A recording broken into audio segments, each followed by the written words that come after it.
योगी आदित्यनाथ, कहा पहले होली पर फुहड़ गाने बजते थे, अब बजता है जो राम को लाए हैं हम उनको लाएंगे। लोकसभा चुनाव को लेकर नामांकन की अंतिम तिथि, रामपुर में सपा से 2 प्रत्याशियों ने दाखिला किया नामांकन। मथुरा में बांसवाड़ा शीतला कूप पूजन के लिए सीएम को पत्र, 11 सनातनी ने सीएम को लिखा अपने खून से पत्र।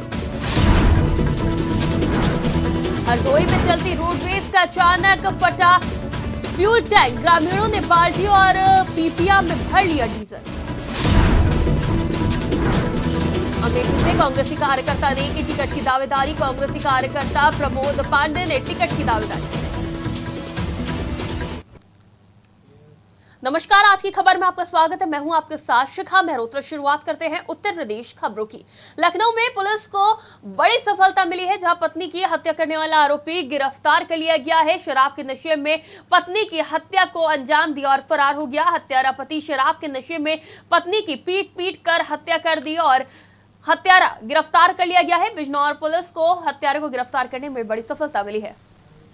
ये दिनांक 25/26 की रात में ये सुरेश गौतम सुनामल है, ये शाम को शराब पी करके आया और पत्नी से खाने पीने को लेकर किसका विवाद हुआ और उसमें पत्नी की पिटाई की बेल्ट से और इतना मारा कि वो मर गई और ये इसके बाद सुबह उठ करके भाग गया। इस घटना को एक जघन्य हत्याकांड था। तत्काल सुबह जब सूचना मिली, मृतका के भाई द्वारा सूचना दी गई, उसकी तहरीर के आधार पर ये पंजीकृत किया गया था और टीमें लगाई गई थी। तत्परता से इसकी गिरफ्तारी कर ली गई और अब इस मुलजिम ने जो किया है उसका अंजाम इसको भुगतना ही है और इसको। अमेठी में कांग्रेस पार्टी अमेठी सांसद को टक्कर देने के लिए ऐसे प्रत्याशी का चुनाव करना चाहती है जो अमेठी सांसद स्मृति ईरानी को टक्कर देकर अमेठी की सीट हासिल कर सके और इसलिए अभी तक कांग्रेस पार्टी ने किसी प्रत्याशी की घोषणा अमेठी से नहीं की है। हालांकि अमेठी से कांग्रेसी कार्यकर्ता प्रमोद पांडे ने टिकट की दावेदारी दिखाते हुए कांग्रेस से टिकट मिलने को लेकर हुंकार भरी है और कहा कि कांग्रेस अगर मुझ पर भरोसा जताती है तो मैं बीजेपी सांसद से अमेठी की सीट जीतकर कांग्रेस की झोली में डाल दूंगा। अमेठी से दर्दनाक सड़क हादसा सामने आया है, जहां तेज रफ्तार अनियंत्रित ट्रक ने बाइक सवारों को जोरदार टक्कर मार दी, जिससे बाइक सवार एक युवक की मौके पर ही दर्दनाक मौत हो गई, जबकि दूसरा युवक गंभीर रूप से घायल हो गया है। वहीं घटना की सूचना मिलते ही मौके पर पहुंची पुलिस ने शव को कब्जे में लेकर पोस्टमार्टम के लिए भेज दिया है, जबकि घायल को अस्पताल में भर्ती कराया गया है। वहीं घटना को अंजाम देकर भाग रहे ट्रक को पुलिस ने पकड़ लिया है और मामले की जांच पड़ताल में जुटी हुई है। मोटरसाइकिल वाला जायस की तरफ से जा रहा था नसीराबाद की तरफ से जी और ट्रक आ रही थी नसीराबाद की तरफ से। अच्छा। वो आमने सामने टक्कर हुआ। हाँ हाँ। वहाँ पे हुआ है, यहाँ तक घिसड़ते दोनों एक्सपायर होने वाले। पंकज महास्वरी विद्यालय की। अच्छा। जी मौके पर नहीं आई, मौके पर तो बहुत देर में आई है। नहीं यार, मोटरसाइकिल वाला जा ये 2 आदमी इधर से आ रहे थे जी, फोर व्हीलर उधर से आ रही थी। हाँ। 4 व्हीलर ठुक गया, एक खत्म हो गया है, एक की सांस चल रही है। एक की सांस को। ये अन्नू का एक भाई है। अच्छा, ये अन्नू का गाड़ी चलाता है। अच्छा अच्छा। और दूसरा एक अयोध्या में पीएसी के प्लाटून कमांडर राम प्रसाद को गोली लगने के मामले में कुछ अनसुलझे सवालों के जवाब तलाशे जा रहे हैं। इस मामले में गठित जांच कमेटी इन सवालों के जवाब तलाश रही है, जिसको लेकर जांच कमेटी ने श्री राम जन्मभूमि परिसर में कुछ लोगों के बयान दिए हैं। आसपास लगे सीसीटीवी कैमरे के फुटेज भी खंगाले जा रहे हैं। हालांकि जांच कमेटी प्लाटून कमांडर के होश में आने का इंतजार कर रही है, जिसके बाद उनके बयान के आधार पर जांच की जाएगी। आज शाम तकरीबन 6 बजे प्लाटून कमांडर श्री राम प्रसाद जी को गोली लगने की सूचना प्राप्त हुई थी। जब वे अपने ऑफिस में बैठे थे उस समय जानकारी हुई थी कि उनको यह गोली लगी है। सूचना मिलते ही तत्काल सभी वरिष्ठ अधिकारियों के द्वारा हॉस्पिटल में, जहां दर्शन नगर मेडिकल कॉलेज में उनको उपचार के लिए जाया गया था, वहां जाकर के डॉक्टरों से वार्ता की गई। प्राथमिक उपचार के बाद उनको वहाँ से ट्रॉमा सेंटर लखनऊ भेज दिया गया, जहाँ पे वर्तमान में वह इलाजरत हैं। इस समय उनका ऑपरेशन हो रहा है। इसका सभी वरिष्ठ अधिकारियों के द्वारा मौके का मुआयना किया गया। मौके को देख करके फील्ड यूनिट की ऑब्जर्वेशन और फील्ड यूनिट से बात करके, इसके अतिरिक्त जो भी डॉक्टर हैं जिन्होंने श्री राम प्रसाद जी को ट्रीट किया, उनसे वार्ता करके एंट्री एग्जिट वुंड को देख करके प्रथम दृष्टया यह मामला एक्सीडेंटल फायरिंग का लग रहा है। बाकी सभी पहलुओं पर जाँच की जा रही है। जो भी आगे प्रगति होगी, एक बार स्वयं प्लाटून कमांडर रामप्रसाद जी से डॉक्टर हमको वार्ता करने देंगे इलाज के बाद, तो आगे के जो भी तथ्य आएंगे आप लोगों। बहराइच में एक दलित महिला ने पुलिस अधीक्षक को अपना प्रार्थना पत्र सौंपा है और बताया कि उसकी जमीन को कुछ लोगों ने जालसाजी कर दूसरे के नाम बैनामा करा लिया है, जिसमें बैनामा लेने वाले भी शामिल हैं। वहीं आदेश पर पुलिस ने 29 जनवरी को ही स्थानीय थाने पर सुसंगत धाराओं में 3 आरोपियों के नाम से मुकदमा दर्ज कर विवेचना शुरू की थी, जिसमें से पुलिस ने एक आरोपी को तहसील मोड़ से गिरफ्तार कर लिया था। उप मुख्यमंत्री केशव प्रसाद मौर्य बिजनौर पहुंचे, जहां उन्होंने अपनी मौजूदगी में बिजनौर और नगीना लोकसभा प्रत्याशी का नामांकन कराया। इस दौरान केशव प्रसाद मौर्य ने कहा कि हम दोनों सीट बहुत ही अंतर से जीतेंगे और विपक्ष को अपनी जमानत भी बचानी भारी पड़ेगी। बता दें कि नामांकन के लिए पहले चरण का आज अंतिम दिन था।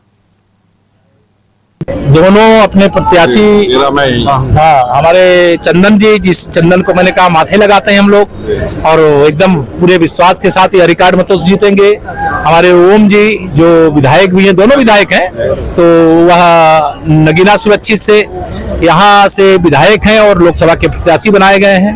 यह दोनों सीटें हम 2014 में जीते थे और 2024 में अब भाजपा और राष्ट्रीय लोकदल का एक मजबूत गठबंधन है और इस मजबूत गठबंधन के बल पर यह अहंकार के बिना बहुत विनम्रता से कह सकता हूं कि यह दोनों सीटें भारतीय जनता पार्टी और राष्ट्रीय लोकदल बहुत बड़े अंतर से जीतेगा। और हमीरपुर जनपद के राठ कस्बे के चरखारी रोड सिकंदरपुरा मोहल्ले में घरेलू विवाद के चलते आक्रोशित अधेड़ ने खुद को गोली मार ली। इस दौरान चली गोली से पास में खड़ा अधेड़ का पुत्र भी घायल हो गया, जबकि अधेड़ की मौके पर ही मौत हो गई, जबकि घायल बेटे को इलाज के लिए तत्काल सीएचसी ले जाया गया। वहीं सूचना मिलते ही मौके पर पहुंची पुलिस ने शव को पोस्टमार्टम के लिए भेज दिया है और घटना की जाँच पड़ताल शुरू कर दी है।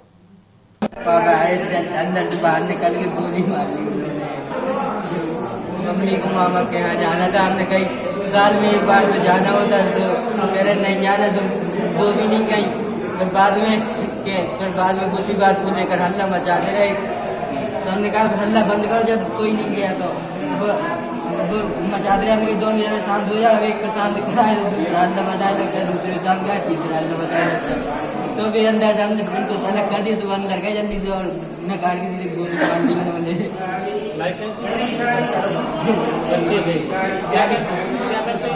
कहाँ से लाई थी वो मांग।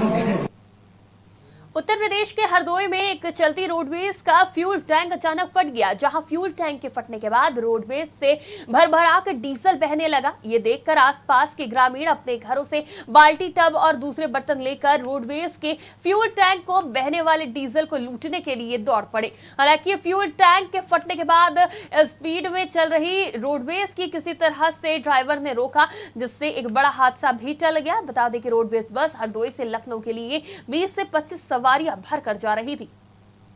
दोस्त से होली मिलने जा रहे थे बगौली, तो रास्ते में बमना खेड़ा के पास एक रोडवेज खड़ी दिखी, लगा हमें बड़ा हादसा हो गया कुछ। तो पता चला कि रोड बन रही है, उससे कोई पत्थर उछला, वो लग गया जाके टैंकर में, वो टैंक में डीजल वाले, तो वो फूट गया, उससे डीजल बहने लगा। तो हमने कहा चलो बची गए, नहीं आग लग जाती तो लेखन हो जाती। लोग वहाँ से सवारी नहीं देख रहे हैं, डीजल भर रहे हैं, बाल्टियाँ टब लेके आ रहे हैं, ज़मीन से उठा के भर रहे हैं, कोई टैंक से डायरेक्ट भर रहा है। मार लूटा खसोट मची।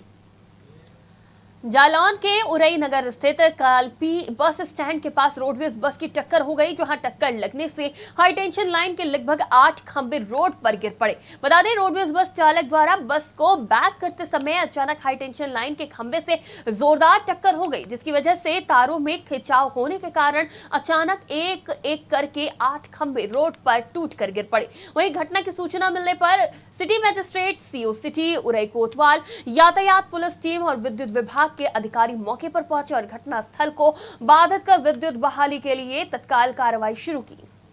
ये सुबह लगभग 7:10 पर रोडवेज की बस थी कानपुर डिपो की, उसने अनियंत्रित रूप से चला रहा था, एक पोल में टक्कर मारा, एक पोल जो है तत्काल गिर गया उस समय, और तत्काल गिरने के बाद उसने आगे बढ़ गया, फिर वो पोल उसी वजह से तार से बंधे हुए 7-8 पोल जो है डाउन हो गए। बस की पहचान हो चुकी है, ड्राइवर का भी लाइसेंस ले लिया गया है। शीघ्र कार्रवाई की जाएगी। तत्काल पहले जो है विद्युत पोल हटा करके तार हटा के आवागमन चालू कराया जाए। इस गिरने से किसी को हताहत होने की या कुछ नुकसान की सूचना नहीं थी, क्योंकि मॉर्निंग का समय था। यदि ये बाद में हुआ होता, देर में हुआ होता तो ज़्यादा दुर्घटना हो सकती थी।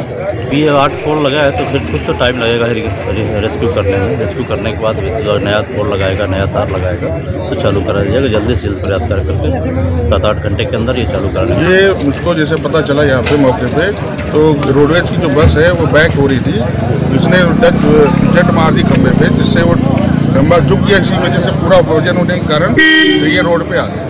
7-8 खंबे 6 शाम तक ही हो पाएगा, क्योंकि तो ये अदर सोर्स देख रहे हैं, अगर हो सकता है कहीं से टैपिंग करा सकते हैं तो लाइन चालू करवाने की पूरी कोशिश की है। रोडवेज के FIR करेंगे, कार्रवाई करेंगे। ये मुझको जैसे पता चला।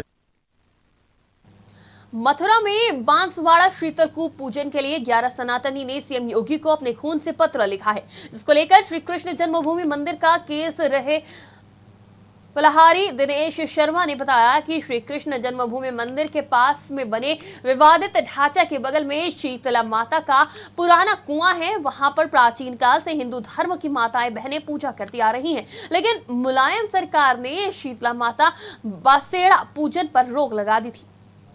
वहाँ शांति व्यवस्था के लिए पुलिस फोर्स की भी व्यवस्था करने की कृपा करें, क्योंकि यह प्राचीन परंपरा से पूजा होती आई है। मुलायम सिंह सरकार ने हमारे कृष्ण को पूजन पर रोक लगवा दी थी, क्योंकि यह कृष्ण जन्मभूमि मंदिर के बगल में जो विवादित ढांचा है उसकी सीढ़ियों के पास में एक कुआं बना हुआ है। उस कुआं पूजन के लिए जो हमारे होली के बाद में बासेड़ा पूजन होता है उस पर सपा सरकार द्वारा रोक लगा दी थी, लेकिन अब तो सनातनी हिंदुओं की सरकार है, हमारे योगी मोदी की सरकार है। अब हमको पूजा करने से कोई नहीं रोक सकता, क्योंकि सनातनी हिंदू जाग चुके हैं। हमारी योगी जी से पुनः मांग है कि हम सब ने अपने अपने खून से पत्र लिखा है तो हमें पूजा की अनुमति दी जाए, क्योंकि अब हम पूजा नहीं करेंगे तो कब करेंगे? यदि हम मथुरा में पूजा नहीं कर सकते तो क्या हम पाकिस्तान में पूजा करेंगे? इसलिए हमारी योगी जी, आप सनातनी हिंदू शेर हैं, आप हमें पूजा का अधिकार अवश्य दें। हमें पूजा करने से यहाँ कोई नहीं रोके, इसलिए प्रशासन। माननीय योगी जी, मुख्यमंत्री जी से मैं आग्रह करता हूँ और भगवान का शुभ आशीर्वाद प्राप्त करते हुए मैं ये कहना चाह रहा हूँ कि जो हम शीतला माता का पूजन कर रहे हैं और 1 तारीख को जो पूजन करेंगे उसमें सभी व्यवस्थाएं व्यवस्थित हों और किसी भी प्रकार की कोई भी हमारी तरफ से और प्रशासन को भी ये सब व्यवस्थाएं संभव करनी है। और क्योंकि देखो धर्म की लड़ाई है और सभी का सहयोग है, और इसलिए हम सभी को मिलकर के ये बासुरा पूजन करना है, माता बहनों को भी करना है, सभी का सहयोग रहेगा। और इसी प्रकार से बोलिए जय श्री राम। यूपी के बलिया से मुंबई जाने वाली कामायनी एक्सप्रेस में बम होने की सूचना पर सनसनी फैल गई, जहां ट्रेन को आनन-फानन में जंघई रेलवे स्टेशन पर रोककर सघन चेकिंग अभियान चलाया गया। इस दौरान कामायनी एक्सप्रेस की एक कोच की सघनता से तलाशी ली गई और करीब 2.5 घंटे तक चेकिंग अभियान चलाया गया। हालांकि चेकिंग अभियान में ट्रेन के भीतर किसी भी तरह की आपत्तिजनक चीज नहीं मिली, जिसके बाद ट्रेन को आगे के लिए रवाना कर दिया गया। हमें कुछ इन्फॉर्मेशन मिला था हेडक्वार्टर से, इसमें कुछ कॉल आया था बॉम्ब थ्रेट करने के लिए। सो हम उसके बेसिस में हम आई थिंक चेकिंग कर रहे हैं। इससे पहले जंगाई में भी चेकिंग हुआ था, उसमें almost 2.5 hours anti sabotage team checking किया है, लेकिन फिर भी उधर BDDS टीम नहीं था एंड इवन डॉग स्क्वाड नहीं था, इसीलिए हम इधर डबल चेक करने के लिए इधर भी चेकिंग करा रहे हैं एंड हम चेकिंग में जारी है। आई थिंक अभी कुछ समय में वो खत्म हो जाएगा। कामायनी एक्सप्रेस है, इसमें तो मुंबई जाने वाली गाड़ी है। लोकसभा चुनाव को लेकर नामांकन की अंतिम तिथि पर रामपुर में समाजवादी पार्टी की ओर से 2 प्रत्याशियों ने नामांकन दाखिल किया, जिसमें से आसिम राजा और मौलाना मोहिवाल्ला नदवी ने अपना नामांकन पत्र दाखिल किया है। इस दौरान आसिम राजा ने कहा कि हमने बहिष्कार किया था, कोई भी फैसला राजनीति में हमेशा के लिए नहीं होता है। आसिम राजा ने कहा, हमने समाजवादी पार्टी के कैंडिडेट की हैसियत से अपना नामांकन पत्र दाखिल किया है। इसलिए राजनीति में कोई भी हमेशा के लिए नहीं होते, इतनी बात तो आप भी जानते हैं, नहीं जानते हैं। दूसरी बात ये, हम समाजवादी पार्टी के कैंडिडेट की हैसियत से भरा है। कौन इलेक्शन के मैदान में होगा 30 तारीख को लिस्ट फाइनल होगी। अभी नॉमिनेशन प्रोसेस चल रहा है, ये आपके सामने आ जाएगा। मैं कह तो रहा हूँ 20 भर देंगे तो उससे क्या फर्क पड़ रहा है? आपको 30 तारीख को लिस्ट आएगी, फाइनल होगी। बात किसी के जवाब में डालने की कोशिश मत करो। समाजवादी पार्टी सुन लिया, आप बात सुनिए मेरी। समाजवादी पार्टी के प्रत्याशी के रूप में भरा है। अभी नॉमिनेशन का सारा काम प्रोसेस में है। प्रोसेस फाइनल नहीं है। प्रोसेस 30 तारीख को फाइनल होगा। फाइनल लिस्ट आपके सामने आ जाएगी। मैं एक धड़कता हुआ मोहब्बत का पैगाम लाया हूँ कि आपस में यहाँ पर जो तनाव किसी कैफियत है वो खत्म हो। हम अपने हम वतनों के साथ भी मोहब्बत से हमसे रहें और कॉन्स्टिट्यूशन से जो as a citizen of India जो हमारा राइट है, जो as a citizen of India जो हमारा राइट है, कॉन्स्टिट्यूशन ने जो हमें बराबरी के हकूक दिए हैं उनका पालन किया। स्कूल में विकास जो है वो इंशाल्लाह होगा और अच्छा होगा। आप इस वक्त पूरे मुल्क में चुनाव इंडिया एंड केजरीवाल को लेकर लगातार सियासत हो रही है। वहीं इसको लेकर आज की खबर की टीम सिद्धार्थनगर के लोगों की राय लेने के लिए निकली, तो कुछ लोग इसे राजनीतिक बता रहे हैं तो कुछ लोग गिरफ्तारी को लेकर अच्छा बता रहे हैं। वहीं गिरफ्तारी को लेकर कुछ लोगों ने भाजपा पर भी तंज कसा है और कहा है कि चुनाव नजदीक है, इसलिए भाजपा ईडी को भेज रही है जिससे कोई चुनाव लड़ ही ना पाए। देखिए, इनके ऊपर जितने आरोप लगे, भ्रष्टाचार के आरोप लगे, हर क्षेत्र में ये मोहल्ला क्लिनिक चलाए, दवा का फर्जीवाड़ा किए, मोहल्ला क्लिनिक में भी फर्जीवाड़ा, स्कूल बनवाने में फर्जीवाड़ा, मुख्यमंत्री आवास का निर्माण कराने में वो भी फर्जीवाड़ा। तो हर जगह पे यहाँ पे अब कितना फर्जीवाड़ा इनका बचेगा, कहीं न कहीं इनको आना ही था। और सबसे बड़ा वो शराब घोटाले में, इसलिए इनको गिरफ्तारी इनकी हुई है। और ये चुनाव आयोग सक्रिय है और ऐसे समय जब आचार संहिता लागू है, कोई पार्टी रूल नहीं कर रही है, तब इनकी गिरफ्तारी हुई है। तो ये जनता पार्टी जहाँ जहाँ हारते हुए दिख रही है वहाँ पे जो है कल अपने सरकारी ईडी सीबीआई की कल लगातार कर रही है। और ऐसे लोग जिनको कल बराबरी नहीं कर सकते उन लोग को जेल भेजने का काम कर रहे हैं, चाहे वो दिल्ली के मुख्यमंत्री जो है अरविंद केजरीवाल जी हो, चाहे हेमंत सोरेन जी हो। लेकिन लगातार जो गुजराती चोर है, गुजराती चोर जो तमाम लोग पैसा लेके भाग गए हैं, उस पर जो है ये लोग कोई कार्रवाई नहीं करना चाहते हैं। सबसे बड़ी जो कल है इस प्रदेश के मुख्यमंत्री आदरणीय योगी आदित्यनाथ जी हैं, सबसे अधिक मुकदमे उन पर है, उनको जेल नहीं भेज सकते। ये सिर्फ विपक्ष को जो है सिर्फ कमजोर करने की कोशिश कर रहे हैं बस, और इससे अधिक कुछ। दिल्ली में केजरीवाल जी की जो भाजपा सरकार में विपक्षियों को जेल में डाला जा रहा है, पूरी तरह से भाजपा हताश और निराश, और वो जान रही है कि 2024 में भाजपा का सफाया होने वाला है। दिल्ली में केजरीवाल। उत्तर प्रदेश की खबरों में फिलहाल इतना ही। देश और दुनिया की तमाम खबरों के लिए देखते रहिए आज की खबर।